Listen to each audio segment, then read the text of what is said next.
Fanged Noumena, de Nick Land. Capítulo 1. Kant, el capital y la prohibición del incesto. Una introducción polémica a la configuración de la filosofía y la modernidad. El modo de representación estético no sería específicamente diferente del modo lógico, y así esta diferencia de denominación sería enteramente inservible, puesto que es imposible trazar de modo determinado el límite divisorio entre ambos. Kant, 1991. De modo significativo, el incesto, en su forma propia y en la forma metafórica del abuso del menor, del que, dice la expresión popular, podría ser el padre, se une en algunos países con su antítesis, las relaciones sexuales interraciales. Por otra parte, forma externa de la exogamia, como los dos estimulantes más poderosos del horror y de la venganza colectivas. Levi Strauss, 1981. No amamos a la humanidad, pero por otro lado, estamos muy lejos de ser lo bastante alemanes, en el sentido corriente en que se utiliza hoy esta palabra, para convertirnos en voceros del nacionalismo y del odio racial, para regocijarnos con esa infección nacionalista por la que hoy los pueblos de Europa se atrincheran unos contra otros y se acuartelan. Nietzsche, 2001. Para comprender la compleja red de opresiones por raza, género y clase que constituye nuestra modernidad global, resulta especialmente fructífero prestar atención a la evolución de la política del apartheid sudafricano. En esta se apunta a la construcción de un microcosmos del orden neocolonial, una recapitulación en miniatura del mundo.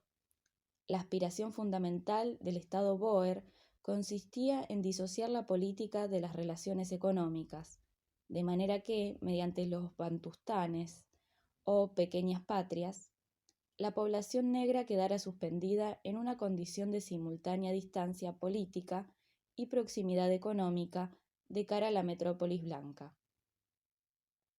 Este reglamento buscaba refundir la exterioridad política ya presente de la población negra en su relación con la sociedad que se servía de su fuerza de trabajo en un sistema de relaciones geográficas modelado sobre la soberanía nacional.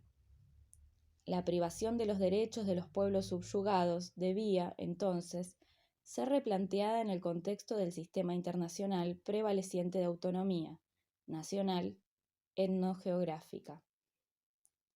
Según la opinión general, la relación de los sudafricanos blancos con los negros que empleaban no sería la misma. Por ejemplo, que la relación que los blancos norteamericanos mantienen, directa o indirectamente, con la fuerza de trabajo tercermundista. Y esto es así porque se asume el derecho indisoluble sobre el territorio sudafricano de una población con una identidad nacional reconocida internacionalmente. Lo que pretendo afirmar en este ensayo es que el tercer mundo en su totalidad es el producto de una exitosa, aunque paulatina y en gran medida inconsciente, política bantustana por parte de la metrópolis del capital global. Cualquier tentativa de las fuerzas políticas del tercer mundo por resolver sus problemas de integración neocolonial dentro del sistema de trabajo mundial sobre la base de la soberanía nacional es tan ingenua como habría sido que los negros sudafricanos optaran por una solución bantustana a su dilema político-económico particular.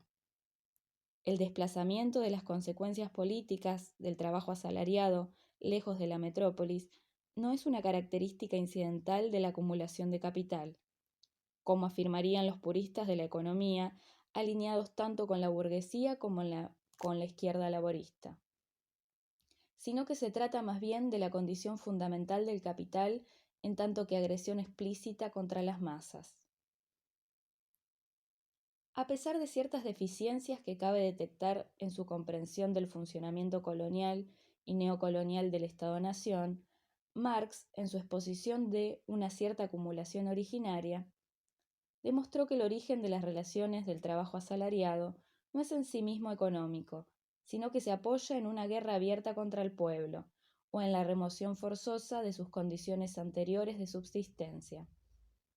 Es la onda de choque expansiva de este proceso violento de coerción, por medio del cual el productor de subsistencia es impulsado hacia el mercado, lo que determina el carácter del proyecto imperialista y su descendencia.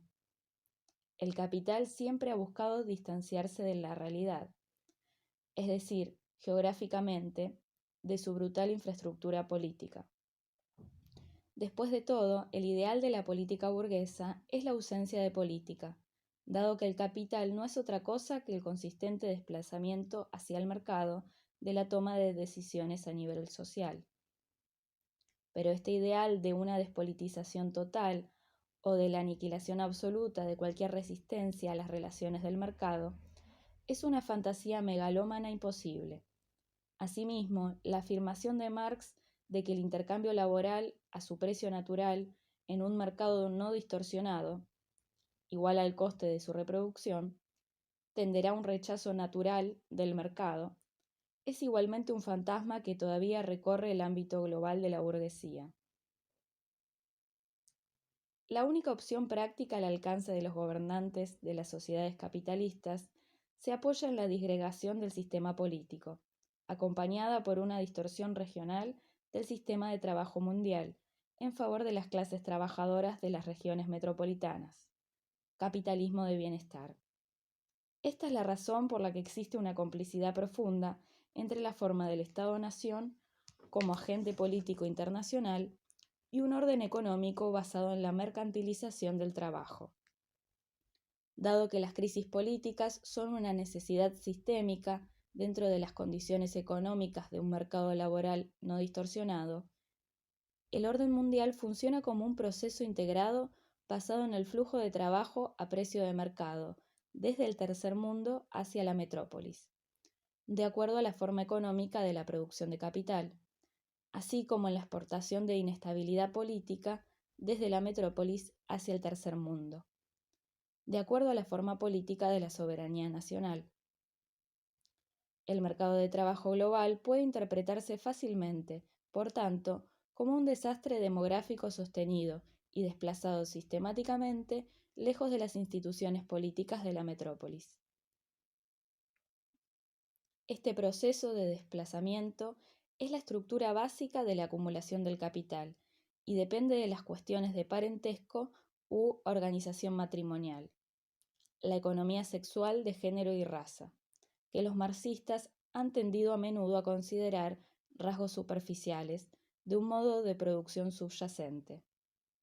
En este ensayo argumentaré que con la filosofía de Immanuel Kant, la historia de la cultura occidental culmina en una civilización burguesa autoconsciente, porque su idea de la síntesis, o su relación con la otredad, junto con la estrangulación de esa misma idea en el interior de su sistema, dan cuenta de la modernidad como un problema.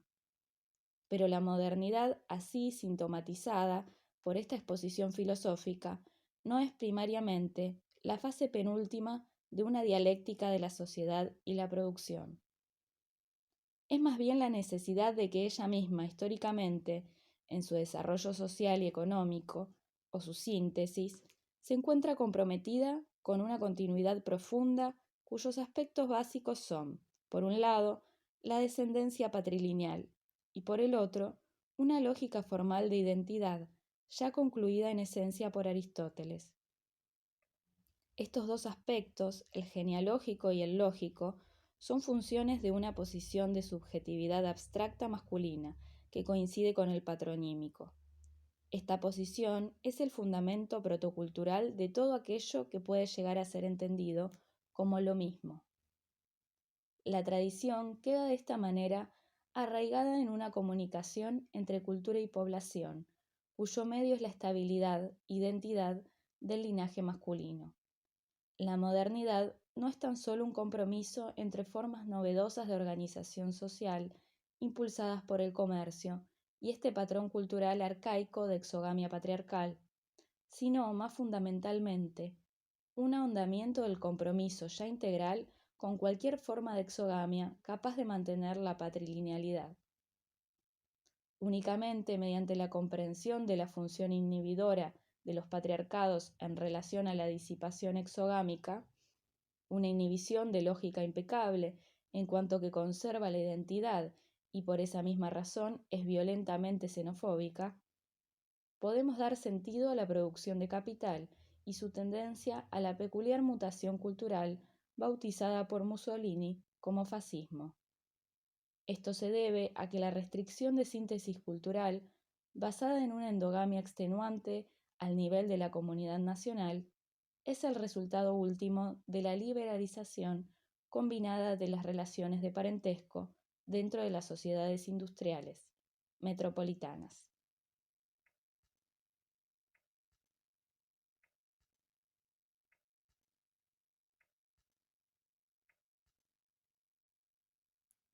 Un imperio comercial capitalista es una forma desarrollada de patriarcado exogámico y hereda sus tensiones.